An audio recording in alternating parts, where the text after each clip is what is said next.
जातिगत जनगणना कांग्रेस की बड़ी जीत, राहुल गांधी के संघर्ष का नतीजा, समर सिंह। मध्य प्रदेश कांग्रेस के निर्देश पर प्रदेश कांग्रेस मीडिया प्रवक्ता और नीमच मंदसौर जिले के मीडिया प्रभारी समर सिंह ने रविवार को नीमच के गांधी भवन कांग्रेस कार्यालय में प्रेस वार्ता की।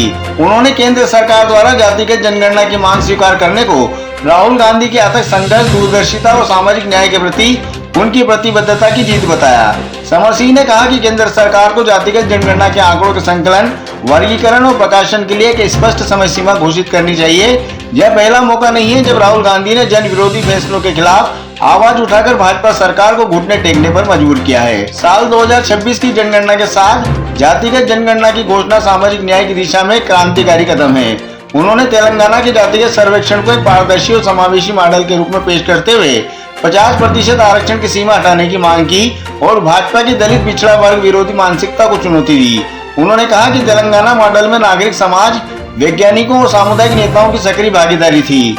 समर सिंह ने राहुल गांधी द्वारा उठाए गए उन मुद्दों पर भी प्रकाश डाला जिनमें सरकार को झुकना पड़ा, जैसे कृषि कानूनों की वापसी, अग्निपथ योजना में सुधार, शहीद अग्निवीरों के परिवारों के लिए मुआवजा और पेंशन, ब्रॉडकास्टिंग सर्विसेज बिल की वापसी, लेटरल एंट्री भर्ती को रद्द करना, रेलवे कुलियों की मांग, जीएसटी दरों में कमी, नोटबंदी और कोविड-19 की भविष्यवाणी। इस प्रेस वार्ता में कांग्रेस जिलाध्यक्ष अनिल चोरसिया, ब्रजेश मित्तल, भगत वर्मा, मोनू लोक से ब्रजेश सक्सेना, योगेश प्रजापति सहित अन्य कांग्रेसी कार्यकर्ता उपस्थित थे। बहुत बड़ी महामारी आने वाली है, लेकिन सरकार ने उसके जो है कोई तैयारी नहीं करी। उसका जो नतीजा हुआ, जो अंजाम हुआ, वो हमारे सामने है। तो ये राहुल गांधी जी का विजन है जातिगत जनगणना। क्या फायदे हैं? देखिए, जनगणना के मुख्य फायदे जो हैं, जिसकी जितनी भागीदारी उसके उतनी हिस्सेदारी।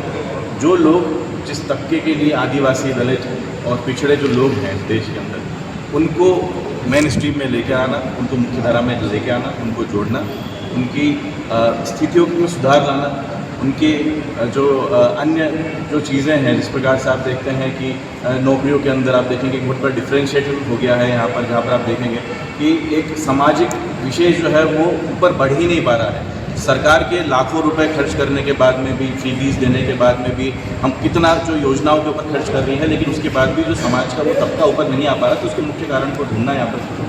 सर, क्या मानते हैं आप कि बिहार चुनाव के मद्देनजर कहीं न कहीं केंद्र सरकार ने इस निर्णय को लिया है? जी देखिए, बिहार चुनाव के मद्देनजर लिया है या नहीं लिया है, इसके बारे में तो मोदी जी और उनकी सरकार ही बता पाएगी, लेकिन ये लिया है, ये राहुल गांधी जी की दूरदर्शिता है।